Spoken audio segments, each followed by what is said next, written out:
what type two. I hadn't anticipated that you were granted this action, that this would be my last official act because I'm retiring. So, You're too young for that. 43 years Right. of doing these things. So I was hoping to be finished today. Well, you're going, I'd really like to talk to him. I mean, he wanted me to go out there, he wanted to show me.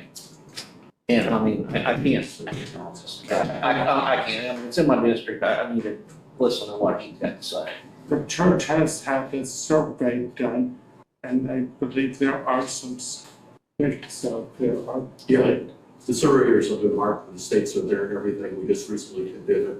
It was on a ALS out in Green Castle, Okay. and they, we have to do that, on the legal side of it, Right. everything with the documentation. If necessary, I can get a hold of those quite in advance, and I can even have one of the survey team members be there possibly. Okay. And You the know, for survey, clarification on Yeah. that. Okay, that'd be. the surveys still show the street. Yeah, they're marked very Okay. well.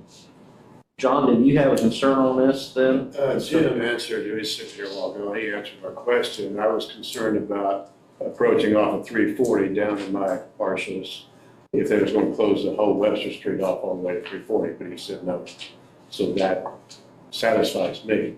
I can go along with closing the Webster Street to the east of here, and that's joining half and half of it. I'm okay with that. Well, you'll make a motion to table this until our December meeting, and then, sorry, you won't get to retire till next month, Jim. I don't know. May not come, I may just in the church.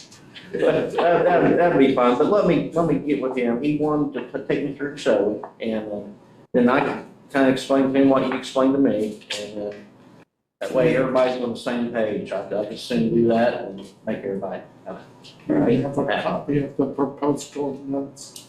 Do I need to give you one? I have a copy, yes. Yeah. Yes. There's a proposed one, you can use it if you I've got it. accept it. I've got it. Yeah. Okay. Thank you for your attention to all this. Thank you, Jim, and, I've been working with folks. we appreciate your 43 years of service to the county, so we'll, Brian will talk to Troy Holwalt, and we'll bring this back up in next month, so. Okay. Sure. Thank you for being here, we appreciate You're it. welcome. Have a good work. Next on the agenda is consideration for metals and additives real abatement resolution. Scott Craig is going to make a presentation here. Good morning, Commissioners. My name is Scott Craig. I'm a lawyer, Cox Law Firm in Terre Haute. I work with Lou Britton. You're probably used to seeing his happy face here, but he's off to visit his daughter this week, so I am pinch hitting for him this morning. Took me a while to figure this out, and I think I got it, but I may misspeak. Metals and Additives came before you, I think, last month or so, for a personal property tax abatement. And that has been approved by you and is going to the county council tonight for a final approval. However, they are also building a new building, a new warehouse. That's going to cost about $1 million, and they're asking for a tax abatement for that new building as well. So that would be a real property tax abatement. The Redevelopment Commission has met and reviewed the SB1 that's been submitted by the company, believes everything is in order. They are keeping all the jobs they have. They think this will help them to add 6 new jobs with a payroll of about $250,000. The question before you, or what we've asked of you today, is to give consideration to a resolution that would give your approval to this. It's still subject to the county council's action and public hearing, things of that nature. But that is what is before you today. Tammy Lowe from the company is here. She assures me she can answer any questions you may have about what they're doing out there. She's a little nervous about doing that, but so might not want to call her on the spot. I'm happy to try and answer any questions you might have. What are you adding? Pardon? What are you adding? We're adding warehouse to the back A part of the warehouse? Yep. What size is that? It's about 12,500 square feet. Okay. That's what we're looking at. It'll be on the north side of our existing plant up there, but still within the main plant area. So we have an existing loading dock that's there that we'll attach to, so that it'll. I think, my understanding correctly, you were hoping construction would have already gotten started soon. You were hoping construction would have already been started, but there've been some delays with the construction. Yeah, So. that was the reason why we didn't submit it originally with the equipment, because we wanted to have it started before we would have been finished with the process, but there've been some delays, so we went ahead and decided to go ahead and request the So eviction. you're all set and ready to go now? We're ready to go. Okay. I think they're still kind of throwing around some ideas on the actual warehouse itself and layout. So, Okay, any other questions? I've looked it over and I can have any concerns about it, so. Okay, can I get a motion to approve resolution 2025-13? I make the motion that we approve resolution number 2025-13 as presented to us today for the Metals and LLC petitioner, okay? And I will second that motion. Okay, moved and second. Any other discussion, questions? Being none, all in favor signify by saying aye. Aye. Aye, motion carries. 3-0. Thank you, Scott, for being here. Thank you, guys. Thank you. Appreciate it.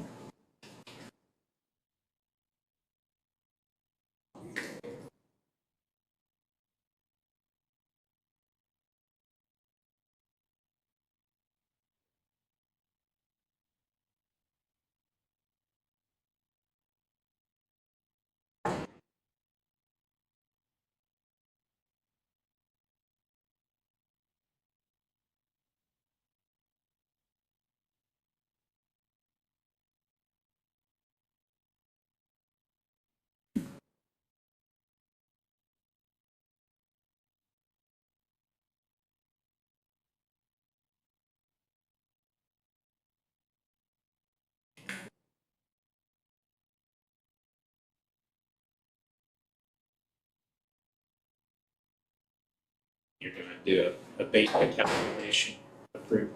Oh, okay.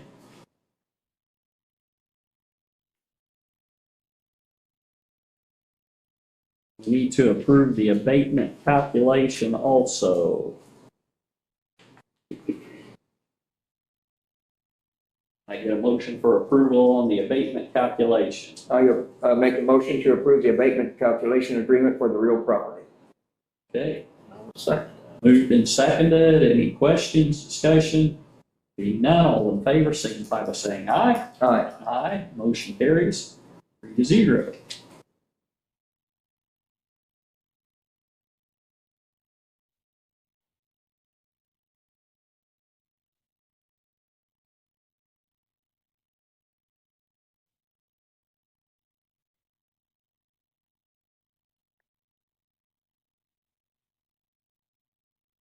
Just one copy, oh, here's two copies.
Okay, next item on our agenda is consideration of the Purdue Extension contract for 2026. Olivia, we'll just turn it over to you. So this is the 2026 county contractual agreement between Purdue University and Clay County. You guys get this every year. I just wanted to come and make sure we were still okay. I wanted to point out a few differences because there are a few things a little bit different with this contract this year. As I'm sure you're aware with the SNAP cuts, Purdue University had federal and state funding to provide community wellness workers. So that was not a service you paid for but benefited from with the SNAP program. Now that that has been taken away, we no longer have that position. So that was included in the contract as a benefit previously, but now that they've taken that out. That was the biggest change, and just to give you an update, I've not heard from Purdue about the hiring of an ag educator yet. Let me ask you something. We're short of one employee, right? Yes.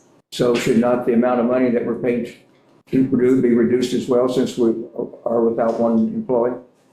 I would say that the contract says agriculture services, and in the absence of having an ag educator right now, we've been working mainly closely with Putnam County Jenna Neese. She's been providing attendance to her classes that she has been providing.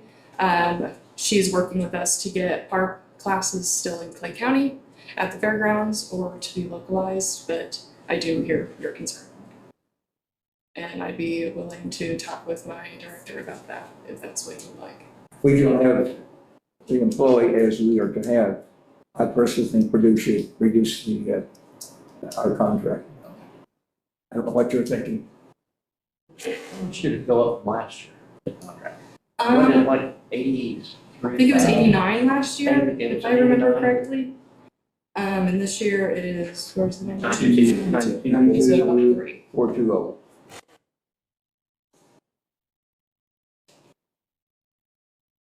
Well, would it cause a problem if we revisited this in December, give you a chance to talk to your director and Who do you have to contact? I'd have to talk with my area director. And after that, she might recommend talking to someone else, but that is my contact. But that's acceptable. We can do that.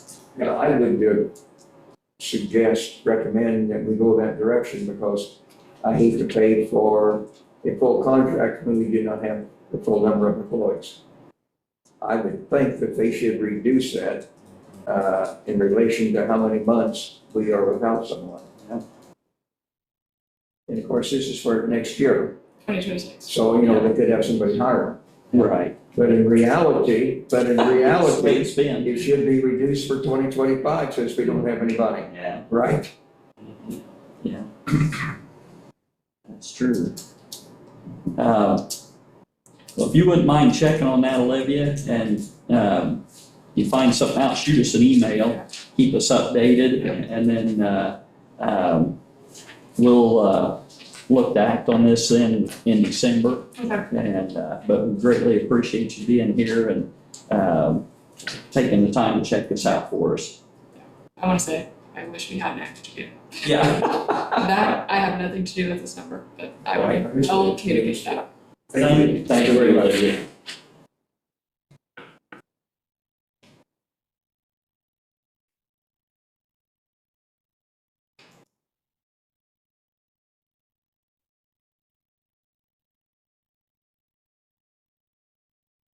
Okay, next item on our agenda is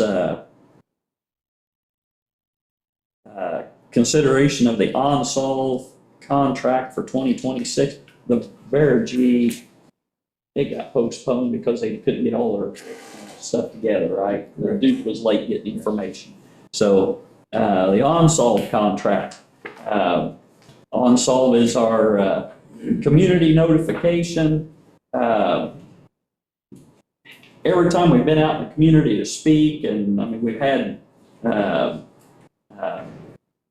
it in the paper and different places to try to get as many citizens involved in this program as possible because, we had been inundated with requests for tornado sirens. Well, a tornado siren, well, I know I've heard the people in Centerpoint say the siren is at the firehouse, and if it's during a storm, the people at the west end of town don't hear the siren going off. And I've had people call me from out in the country asking for tornado sirens. Well, at over $40,000 a pop, to get a tornado siren in at least every square mile is just not feasible. We all have one of these in our pocket, under our pillow, on our nightstand. OnSolve has allowed us, we did this last year for the first time. It allows us to put out weather alerts, community alerts, the Amber Alerts, those sorts of things.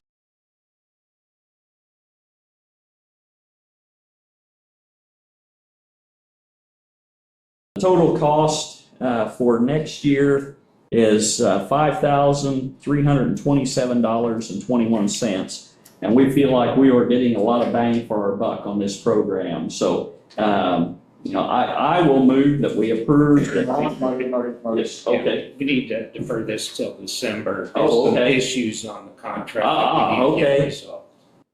Well, we Okay. sent that off to the company, and they already made 2 or 3 changes to their Okay. request, which I totally support, to get it in line with our expectations. And Rob said that he had not got the revised copy back yet. So Okay. we need to wait until our Okay. next meeting to approve. I don't anticipate any problems because everything we've asked for is a part of the present contract. Right, okay. But they have not revised it Okay. and sent to us yet. Okay. Well, I don't have a big meeting next month, aren't we? I think we ought to hold it off till January for Paul. Yeah. Okay, so we'll move that one to December. This one I'm sure we can get taken care of. 2026 annual bid packet for the highway department. We have to publish the bids, approve the bids, and that way they can be published, and then we can have those accepted in and approved so that we're ready to dive into business at the first of next year. So can I get a motion to approve our bid package for 2026 from the County Highway Department? I'll make a motion that we approve the bid package for 26 for the county highway. Okay, I'll second that. Any discussion? Being none, all in favor signify by saying aye. Aye, motion carries. Marty, I want to thank the Highway Department for putting this together. They've done a super job. We've got several pages here that will be put out for bid, so I want to thank them for what they've done for us. They do an excellent job keeping things in line down there.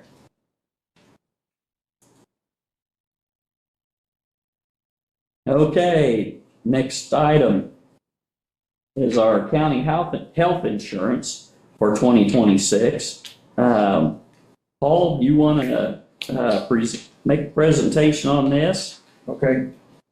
We have, I know, done a considerable reviewing of this and thinking about this and what we can do and what we cannot do for 2026 on the health insurance program. I think that we have an excellent program here in Clay County. And premiums in the state of Indiana and around the nation are going up a great deal. In fact, I was shocked watching television a couple of days ago that some places, they said their premiums was actually going to double, which it's hard for me to comprehend on that. But I know many places are going up 10 to 25%. And so we are very, very fortunate that we're going to be able to keep ours at a 5% increase. Last year we had a 6% increase, and this year we believe that we can handle a 5%, which I believe is very fair and reasonable for all of our county employees. And we, like I said, I think we have a very good health insurance program, and so we'll keep the $750 deductible on the regular plan and $1,500 deductible on the high plan. And we'll keep the SWIFT MD plan. And as I said, we'll increase the premiums 5%. And we're going to increase the dental and vision plans from $800 to $875 each. And we'll approve the Ryan specialty plan with Pacific contract for 12, 13 months and the amount of $85,000. And so basically on the sheet that we have before us, we have the amount that each employee, dependent, spouse, and family will pay per paycheck for this coming year. And of course, this is paid every 2 weeks, 26 pays during the year. And so if someone does not have the regular health insurance program, they are allowed to carry the dental and vision, and that's raised from $16 to $17 per paycheck as well, which also is a good bargain. So I think we have an excellent program here and plan, and I would suggest that I recommend approval of this today.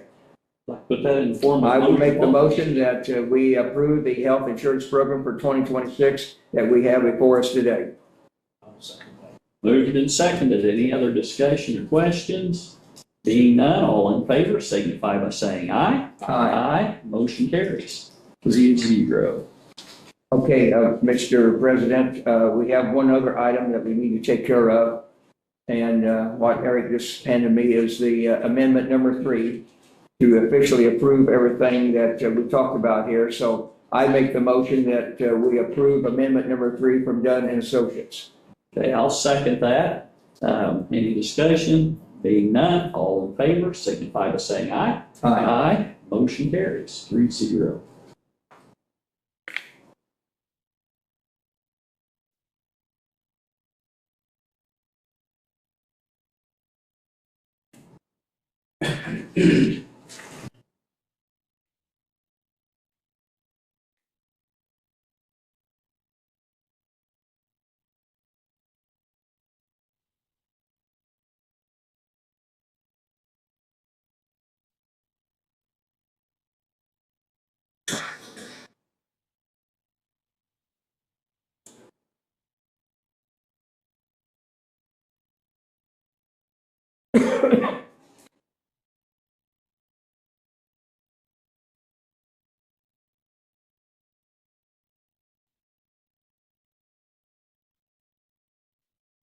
Done a lot of work over the last couple of years to get the cost of our premiums down for our family plans, and because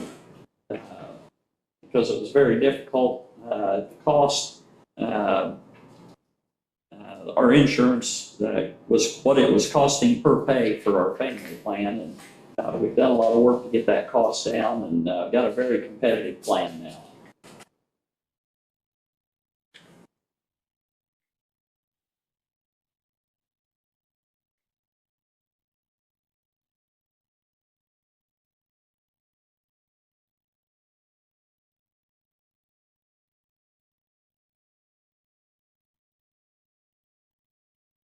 Next item on our agenda is consideration for the West Central Indiana 2025 Regional Transportation Plan.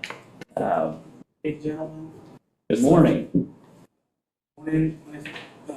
Michael Shaw from Drive West Central. This is a little summary of the document. Yeah. It's like 66 pages or something like that. So just. This is Appreciate the summary. a little continuation of what we discussed before. As you know, rural counties usually get overlooked for transportation funding. So with the help of NDOT, this is to try to resolve that issue, maybe help with getting funding and having all the information together in one document. So if you get in for future grants. So the purpose is to enhance mobility, safety, and accessibility in Clay, Park, Putnam, Sullivan, Vermillion counties. This is coordinated between Drive West Central and NDOT to guide long-term rural transportation investments. It discusses the regional needs and rural challenges, including aging infrastructure, long-distance travel, and limited local resources. Our region's strengths are strong agriculture and manufacturing, healthcare sectors that drive resilience and innovation despite population challenges. And there's a funding barrier in rural counties that usually favor metro areas. So this plan calls for more equitable funding, reduced local math requirements, and technical assistance for rural communities. Throughout the document, we discuss what's going on with our region so far. So we have a little section about public transit, bicycle and pedestrian trails, railroads, alternative vehicle charging availability, how freight and agriculture is here in West Central Indiana, the bridge infrastructure is around the region, what the county highway department does and where it might need some assistance. We discussed the community crossing matching grant program. They got into a little bit more specifics, the safety collisions that occur in the region, what are the top 3 priorities in each county, reasons for collisions, and some helpful tips to try to resolve it. Then we went through county specifics. So if you look at the last pages, we did a little brief description of the counties. Then we look at the demographics of the counties, so county population, housing statistics, the county education, county employment, racial demographics, and the county size. Then we looked at where our crash is at throughout the counties, where the fatalities have been, because every fatality is a real person, real number, real family that was impacted. Then we looked at Clay County transportation, so how long average commute is for the residents, where Clay workers travel to and where they travel from, and if other counties travel here to Clay County. Then we looked at how people commute to work, the number of vehicles per household, and the age of residents with a driver's license. And then we went to specifics through what you guys suggested to us, and what the comprehensive plans and what we found from the highway department, potential plans and their priorities for the next few years. And then we try to map what you guys gave us that was mappable, that had more of a tangible focus area. So throughout this, we get some public involvement. When I was here at 40 Fest, try to get public opinion, and bridge infrastructure's high, but most people want public transit and investments in road surface improvements. Our goal is to build a safer, more connected, and equitable regional transportation system that supports economic growth and quality of life. So, we should say this plan is through NDOT will thrive. This didn't cost any extra dollars for you, and we hope that you guys can use this for future transportation fundings. And that, if you like, we're going to have this housed on Drive West Central's website. If you guys want this on your website, we'll bring it to you. We are finishing it up. We have to just add a section about funding opportunities, and just try to make it look better. So, if there's any questions or concerns you guys have. Let's go to page 8. I don't have the full document on me, Okay. but I probably. What I was wondering, if this is correct, and it may be, because I don't know what Area 10 is. It says Area 10 promotes the counties of Lawrence, Monroe, Owen, and Putnam. I was surprised that Area 10 included Lawrence and Monroe counties. So, as far as I know, that's what the Bloomington, their rural, metro takes care of it all the way up to Putnam County. So I'm sure it's all 3 of those or 4 of those counties. Talks about Area 10, Agency on Aging. I think that's just a broad name, I believe. So it's just Area 10. I probably just focus more on the aging part. It's Area 10, not Bloomington. I just didn't think it went as far as Bedford and Bloomington. They do. On page 18, I don't know if you want to correct this or not. When you wrote this, I'm sure it was correct. But we've had several changes in page 15. We've had 2 or 3 changes in community crossings. And you have here may qualify for 75-25 match. That is now 80-20. And And you have in here, applications are generally accepted from cities, towns, and counties twice yearly. They now have gone to once a year. And it says up to 1.5 million, but unfortunately, the state changed that to 1 million. So if you want to verify that with NDOT or whoever, feel free to do that, but those are 3 changes that, and when you wrote this, I know that was correct. That's what I'm saying, yeah, at the time, that's what it was. All that's changed, unfortunately. The only thing that's going to affect us, well, it's going to improve it 80-20. That's going to help us out on the match. And then, of course, we're going to lose $500,000, which none of us likes, but takes care of that. Yeah. So I think in the narrative, I did say as of September 15th or whatever date that was, but yeah, we should be able to change that, look into it before we finalize this deal.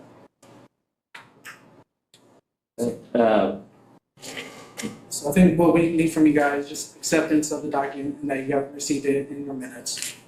And hopefully we continue working on this and build on the next couple of Maybe years. it just need to be approved by. I don't think we need approval here.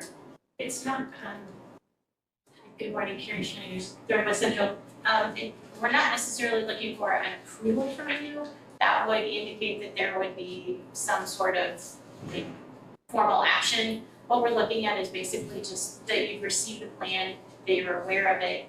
Because there is no, there's no financial plan necessarily, meaning that, in a lot of the documents that Thrive West Central does for you for transportation, we have a financial component that lays out a potential history, or a potential future for how to build whatever we're building. In this case, we don't have any financial resources to lay that out, meaning that, for example, when you were part of the Metropolitan Planning Organization, the MPO has a document that lays out the needs and then what they can actually fund over the next 20 years. We don't have that second part. So because of that, we are coming to you asking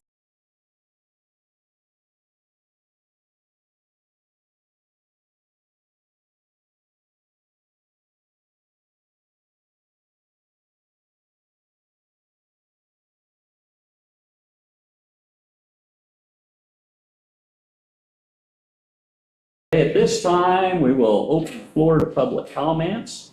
So if you would, please state your name and your zip code, and you're allowed 3 minutes to speak to the Board of Commissioners. So we'll open the floor at this time.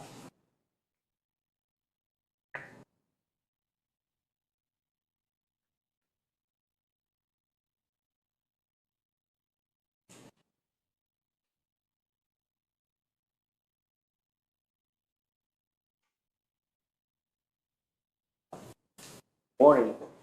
My name's Chris Stahlberg. I'm with Jack's Fine Foods in Brazil, Indiana. I've been having problems with the Board of Health.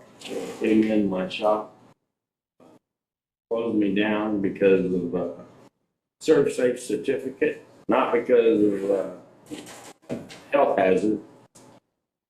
The first time they came, it's on that thing where they wanted me to update my ServSafe certificate. I did that, but they wanted me to have food safe manager, not the ServSafe handler, which that's all we used to have is the handler. I never knew that law had changed.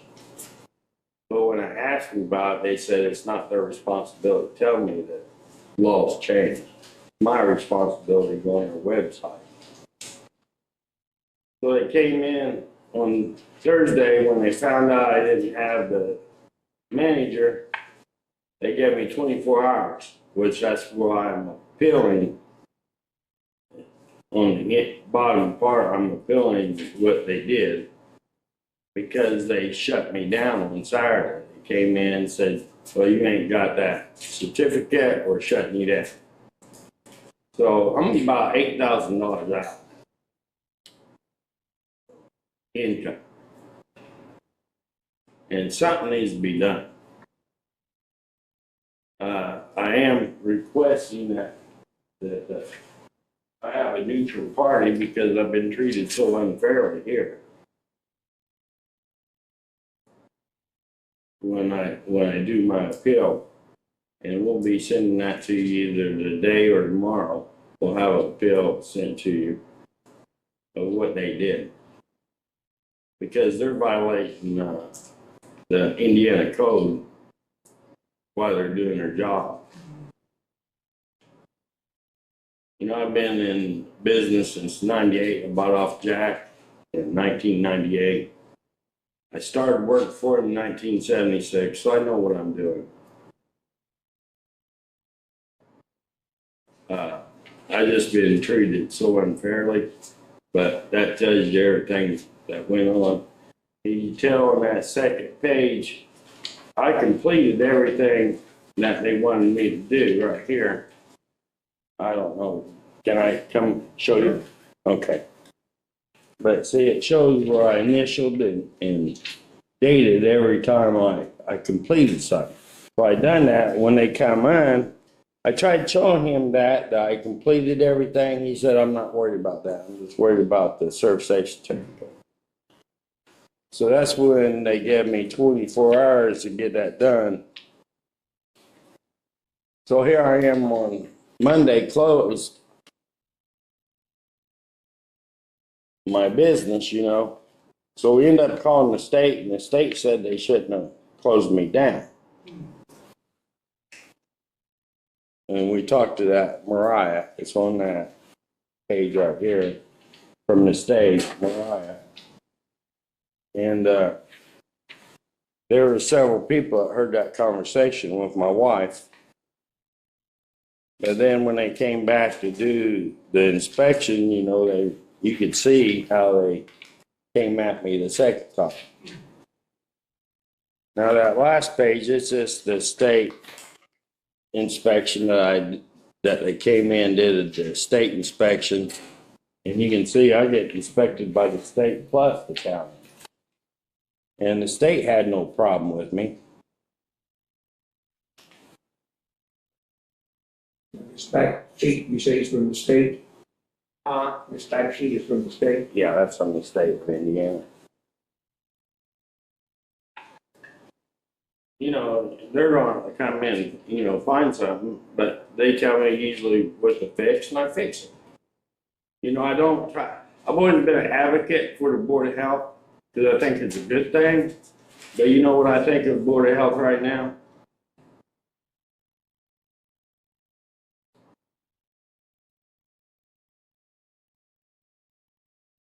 But now I'm paying, every time I open my doors, I'm paying $100 a day. I'm getting fined $100 a day. So Is that by the county or the state? By the county. And I opened up Friday, because I took the test on Thursday that they wanted me to take. So I didn't open on Thursday, because when they came and did that inspection, they said I could open. But if I open my doors, I have to pay $100 a day. So I kept closed on Thursday because I had to take that test in Terre Haute for the food safe manager. And that's on October 30th. Yeah. So I took that test. I don't know if I passed or not because they send it away and then they ServSafe sends me a thing and I got That was a paper test? Yeah, it was a paper test. We tried to do it on Tuesday, but I got on that Proctor and it wouldn't. We tried from 9:10 till 2:30 trying to get on there to take the test and it wouldn't let us on. So that's why I went and done it personally. So we've been trying to do. Get on. Was that with Beagle County or with the state? The Proctor is an online test you take. ServSafe test. But it's called online. Guardian Browser. It was like a browser you had to get on to take the test with a proctor watching you take it. And we tried for 2 hours or longer to get on it, and we even had their technicians trying to get him on there with 2 different laptops and never could get on there to take the test. Chris? On 1029, it says Carl and Billy came. Who's Carl? Carl Carlton, and I don't know their name. His name is Carl Carlton, he's a. Is he with the state? He's with the No, county. he was county. He's the new county office. He's the new county, I guess. He's the one that's shutting down on Saturday. He's the one that shut me down, closed the door. I had customers in my store, and I was trying to get them out. We turned the sign closed, and he come back in, he said, I told you to shut this place down. So I will when I get my customers out. I mean, I'm not gonna kick my customers out without serving them. You know, but you can tell, like, when they inspected here, I did everything that day, corrected all them things that day. And there's a couple things I didn't correct. There was cleaning the stove in the kitchen and getting a 3-bay sink. But I got the 3-bay sink. I just gotta have a licensed plumber to install it. He's supposed to be here first of the week. So you can tell, I'm trying to do everything I can for them to come in and treat me like that. How would you feel?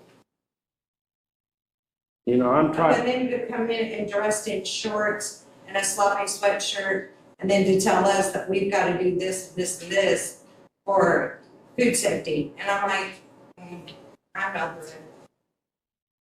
It's crazy. But we're gonna write up a bill to submit to you. And we just want someone neutral, because we don't want these people in this town. You know, I was born, I was raised here. And then you got people that don't even live in this county, working for this county, telling me, you know, they don't know the people in this town.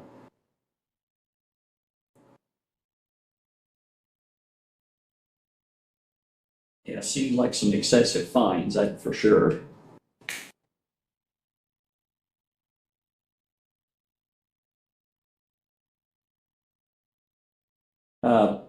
Well, the day I'll probably stay closed so I can save money. I'll probably open tomorrow until I get my serve safe certificate. You know, So you gotta wait on the results of that, is that what you're saying? I gotta wait on that certificate. Yeah. They 'Cause I said get How long fined, does that take? 3 to 5 days, they said. they said 3 to 5 days when I took the test. Yeah. But, you know, I'm just trying to make a living. For them to come in and attack people like that, that's just wrong.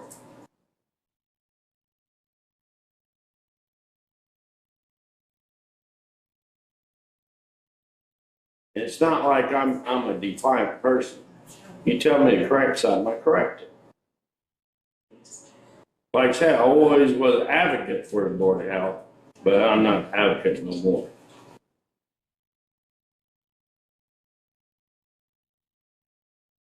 I always told people that was a good thing, you know. But you know, the way they treated me for this kind of stuff, for a certificate, really? And before, that was all we had to have was the food safe handlers. So your inspection started on October the 9th? The first time they came in, they started on the 9th, yes. But see, I know I had 15 days to file the appeal, but I'm appealing to when they shut me down. And that was the 23rd when they shut me down. I know I only got a couple days to get it in, so that's why we gotta get it done. So it shuts you down on the 23rd. Yeah. And that's the Indiana food code where they shouldn't have shut me down. That was for your certificate. Yeah, the You had certificate. 15 days. Yeah, I had 15 days to get it, and they shut me down. They only gave me 2 days and shut me down.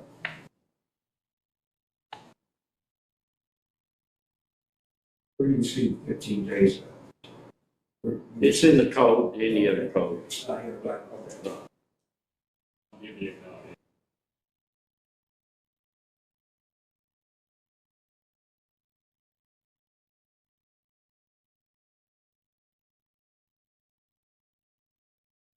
I just wanna let you know what's going on, because this is unfair to do anybody this way. So if I don't, even if I lose that $8,000, I don't want somebody else to go through the same harassment I just went through. I'll take a hit for somebody else, but this has got to stop. We appreciate you coming, and you'll have to give us a chance to go through all this, because it's a lot of information. Now, I'm confused. On this very last page, it says date of August 27th. Right, that was my last inspection from the state. Okay, the state came down on the 27th. Not, Yeah, they come in all the time. They do. State comes in all the time to fetch me, because I do farm beef, and so that's Bola, that's not Indiana, I get inspected by two different people. I get inspected by Bola and the county. For instance, here on the top of this front page, it says paid 10/9/25. What do you pay for your, Oh, that's probably the fee they charge you every month, every year, like that. It depends on how many employees you got. Okay. So I paid $50. More employees you have, the more you pay. Right. And see that, also, my employees lost out on money.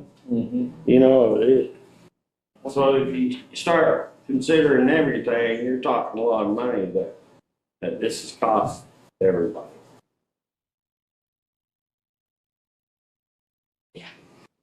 so,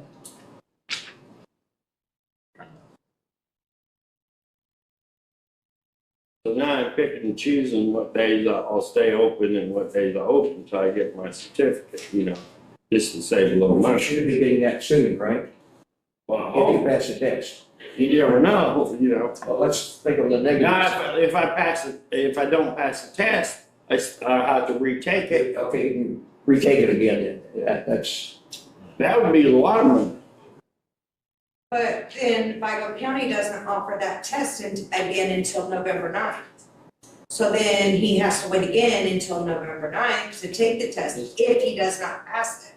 anybody else offer certified we can. You just gotta go online and see if you can get it. I can even try that proctor again, but that's $100 to take that test with a proctor. And if they don't let you on the thing, that's $100 out of your pocket that you didn't even get to take the test. What's it cost with Eagle County? It cost me $160 to do that. And it cost me $125 to take the class online before you take the proctor test. So I'm out $125 for that class, out $160 for Vigo County. I was about out $100, but we managed to get our money back because they could see where we didn't get online. But it says non-refundable. So it was good enough to give me my $99 back, or I'd have been out another $100. I mean, Okay, the keep your food. and now that you got, that I'm closed, they closed me, or I have to pay a fine, that's just cost me more money. Now, Chris, the certified food protection manual expired on 08/25. Now, for you to renew that, what's that cost you? If you wouldn't have let that expire, what would that cost to get that redone? Oh, it's the same. It would be the same. Okay. Anytime you. Oh, do the test, whatever. Do the test. It costs you the same So amount. you're gonna have to spend $125. Right, Yeah, okay, right, okay, right. okay, that's No, fine. the food handler was only 15. The food handler's only 15. The One food week. management is $100 for the test, $125 for Okay. the course. Food management's like, that'd be more for your catering, if you're doing your, wouldn't it? Or- Yeah, I Well, it's think. not really for. I think the law, I don't know how that law changed. Okay, okay. I think they kind of went with food, surf safe with a lot of stuff. I don't know how that long starts. I'm just trying to run a business. Right. So in 2022, I believe the cottage food law was introduced, and that's when the food pantry Yeah. versus food management changed. Yeah. But the closer my downfall, that's just, I just take that wrong. And when I was over there taking a test in Vigo County, they was talking about that, and they said that they're catching a lot of people that ain't got management because they don't know what it means. They give their people 60 days to get, to get it fixed. Well, hell, if I had 60 days to get it fixed, I wouldn't be worrying about it, But when they come in, they give you 24 hours to get it, and then they close you down. See, it was that they just closed me down with not the option of paying a $100 fine. When they came back and re-inspect, I'm sorry. When they came back and re-inspected on the 29th, that's when they told me, well, you can open, but every day you're open, you're gonna pay a $100 fine. Until I get that certificate.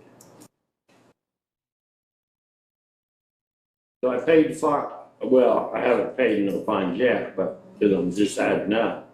But I'm supposed to pay a fine on Friday and Saturday because I was open Friday and Saturday. I told the employees to get everything ready for Tuesday, just don't open the door. So now we're closed today, which cost me money because I'm also not making the money. I'm paying employees to be in there. Why I'm not making them. Does that make sense?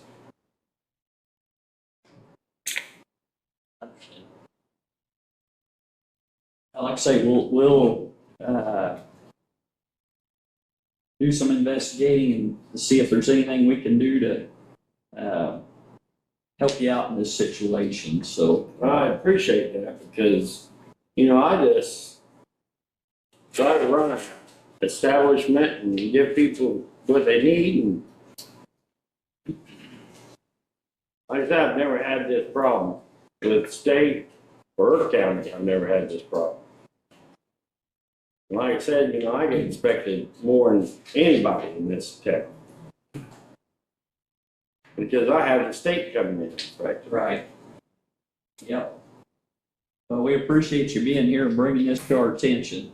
And like I say, we'll have to do some of our own investigating and get back with you then. So, Well, we will be sending a bill to you guys. okay. And I appreciate your time. Thank you for bringing this to our attention.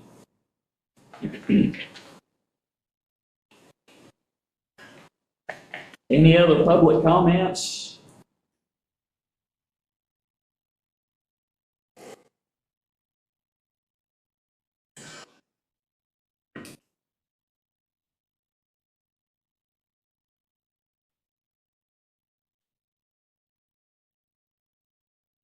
Sorry, I don't have so much paper at home. But here's a couple copies of some of the rules. We'll make reference to some of the stuff that Chris addressed, so that you'll have more specifics, if I may. My name's Ron Leach, physician. I'm also on the county health board here in Clay County. And 47834 is my zip code. I'm here for a couple of reasons, both as a physician, concerned about the health of the county, and as a resident of the county and my family relative to the health of the county. Being on the health board gives me some insight, and I'm still learning about being on the board and what the rules are and like that. One of the issues I would like to just bring to your attention as you're looking into Chris's questions is the powers and duties of the health board, and are they following their policies and rules and regulations? In the packet I gave you, there's some examples of where they're not following the rules and regulations that they have. The budget, there was a holdup in the budget this year because they hadn't got it approved by the health board, which is required.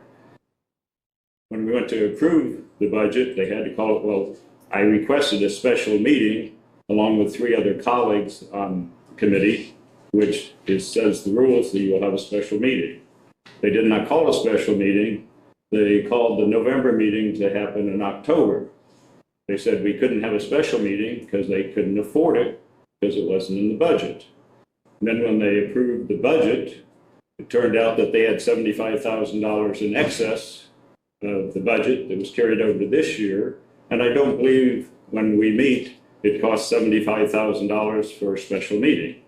But the fact is they broke the rules by not allowing the special meeting, which was a meeting to do education to the health department so they knew what their rules and regs were. And I'd arranged for a retired attorney and educator that teaches on public health and all. And they allowed about 25 minutes for that to occur, which obviously you can't do a lot of education in that because they spent the rest of the time on the budget. We're supposed to have monthly reports that we approve. We only meet quarterly. We don't get monthly reports. Part of the duties and officers, if you read through the packets, is we're supposed to be involved in the hiring, termination, advancement, and all of employees. The new health inspector that was mentioned, I'm on the health board. I wasn't aware of this. I didn't know they'd hired a new one. It wasn't brought up at the last meeting I was at. The last meeting when it was discussed, they were going to divide the responsibilities of the health inspector among several of the people that were there. Well, obviously they've hired a new person that was never approved by the board. We're also supposed to review the compensation packages and that's never happened. And the other side, just relative to Chris, I happened to show up Saturday to buy some meat because he's where I buy meat from and found out he was closed. I did see him sitting in the dark, so I asked why, because I like Chris, worked with him a long time, worked with Jack. When he let me in, he explained what happened. So I went back and tried to do some more education myself. And also in your packet, essentially, you've already been given this by Chris, all of the things he was cited for. But then in your packet, I think I just gave you 2 pages of this, which tells how they're supposed to do food inspection.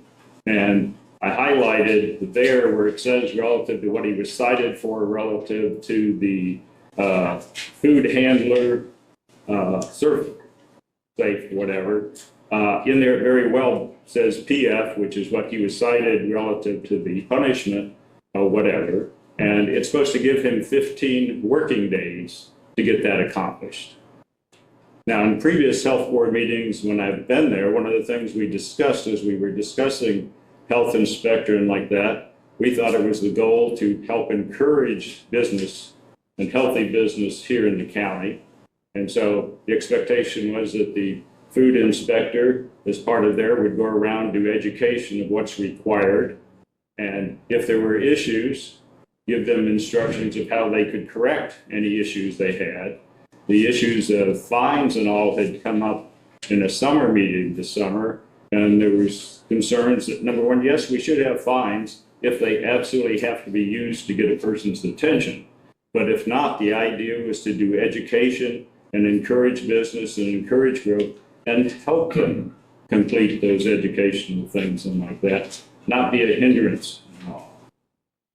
So I'm here kind of as somebody on the board that is supporting Chris and that I think he has a valid complaint.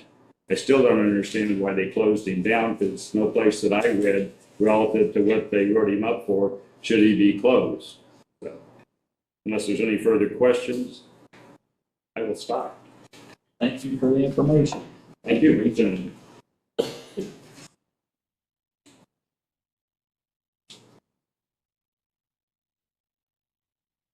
Any other comments from the public?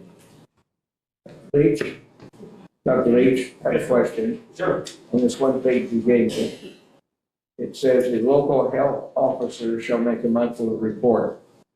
In this case, is that Dr. Mendoza? Yes. Okay. And by the way, I think he's doing a good job. I have no issues whatsoever with the job he's doing.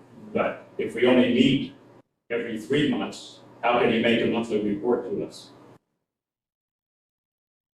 Does he give you a quarterly report? There is a report presented quarterly, yes, but the rules say monthly. I'm just trying to follow the rules.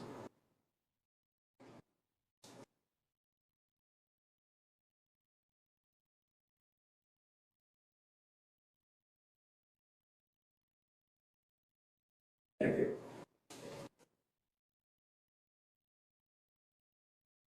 Jody Warman, 47834. I'm just here to support and back what Chris has stated as a food establishment too. The food handler test that Chris was talking about, it's a third-party proxy, so it's not done through the state, it's not done through the county. So you have to do it online. Whenever I first did mine though, B&B was still open, and so you could go and once a month, you could go and take the test, do the one-day class and take the test the same day. Now our establishment, we do it online. Andy just did it in the last month, and it takes 10 hours to do online, and it is a pain in the rear to try to get online for the actual test. He was on the phone for a couple of hours, just to try to get online. So I want to back what Chris is saying on how hard it is to even take the test. Also too, I want to just point something out. The documentation that Chris was given was a checklist that the state gives. The food code changed on July 1st is when the new food code for the state came into effect. Before that, the certification that Chris had was great and was good. He would have been in compliance with the food handlers, the $15, which he had always done up until that time. But July 1st, the law changed, and so now you need a food manager certification. So that's the one that cost the more money and everything that he didn't know about. And now it's established by the state. By the third party. Because the state really offers nothing for us to be able to get. There are several different third-party vendors that you can go to, but they're all online. Personally, I think that there are a food lobby group in Washington, D.C. that makes everybody have to do this. But anyway, that's just my own opinion. But with that new code, there's a lot of changes in there in the checklist that the state has, because I have read through the new food code a couple of different times, and a lot of the things that they have on their checklist, and you guys have that checklist in front of you that Chris was given, there's no reference to the code.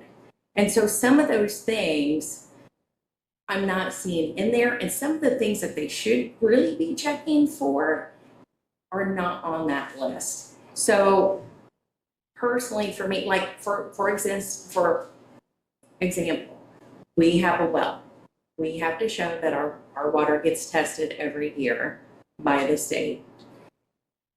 That's not on there. So, and if a local health inspector is just going by the handy dandy sheet that is uniform for the state, then they're not gonna check us on that, and they need to.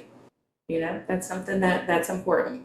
So I think that there's some area of maybe grace that can be given, and some area of learning. I have a friend that says it's better to educate than regulate, and I think that's true. And also too, I'm gonna just say this, one last thing. In 2018, we went to order our ice cream that we get made special for us out of Indianapolis. And they told me it's Sunday's ice cream. The guy said, I can't make it for you anymore because we can't put honey in Indiana's ice cream. And I'm like, who told you this? And they said it was the Board of Animal Health that came in and inspected us and said you can't put honey in Indian ice cream. And I had just happened to be on a 3-day fast, so I was like already in a weird mood. And I was like, do you care if I fight this? And they said, nope, I don't care, that's fine. So I called the inspector who inspected him. He gave me the code, which came from the FDA. And on the code, it was 400 pages. I read it all. And at the very front of that 400 page, it said, does not apply to frozen dairy desserts, which is ice cream. So the whole code didn't apply, the code that he was citing. And so, but he was adamant that no honey. I called the surrounding states to see, do you allow honey in Indiana's ice, or in your state's ice cream? Yes, they did. I called the FDA. Does this section of this document mean that you cannot put honey in an ice cream? No, it does not mean that. So then I called my state rep, and I had a friend in the governor's office, and 2 weeks later, we were serving our honey graham ice cream in the governor's office. The reason why I'm telling you this is that so much of this code is based on interpretation by the person reading it. And if you got somebody with a little bit of a power trip, and Angie was in law enforcement for years, and this was something that we talked a lot about. A person who has authority needs to learn to not abuse that authority, and I think that that's something we need to be mindful of in this situation. Thank you. Any other public comments? Andy Norman from 7834. I heard Dr. Leach talk about the health department and board not following their own regulations. I can further some of that. I'm the owner of Honeysuckle Hill Bistro and a retired state police lieutenant after 32 years.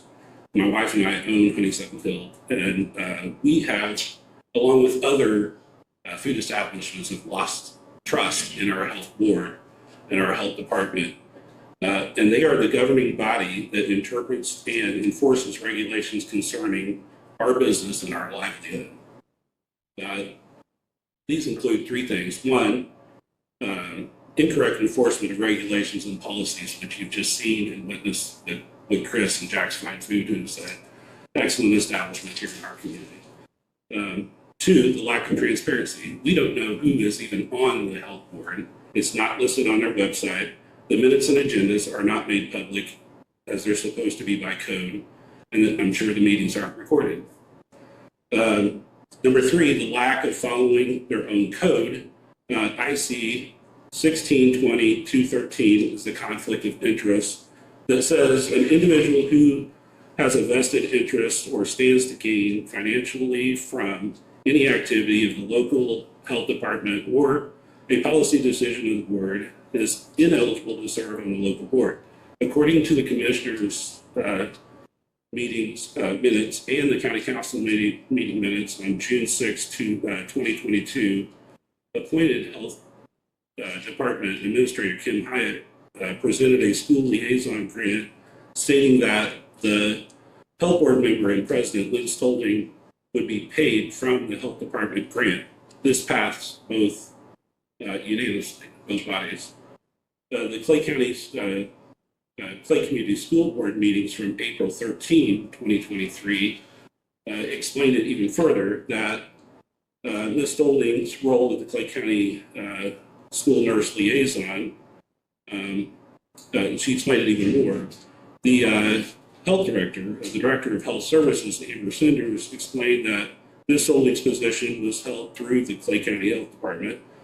Appointed health department administrator Kim Hyatt stated that there is a job description through the health office for the position of school liaison, and that Ms. Stolding is an employee of the health department and paid from the grant from the state. Other minutes that I'm going to give you in the packet also verify some of the same information again. The fact that she was paid both from the health department and on the board of the health. In addition, the county clerk's office does not have a conflict of interest form on file for Mrs. Stolding. According to Indiana statute 3544.1-1, -4, it appears that Ms. Stolding has committed a level 6 felony with the help of the administrator.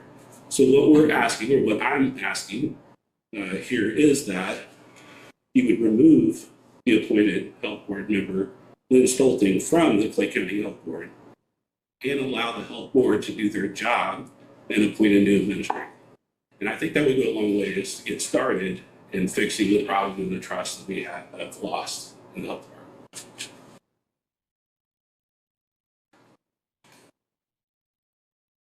And here's the copies that I took out to you.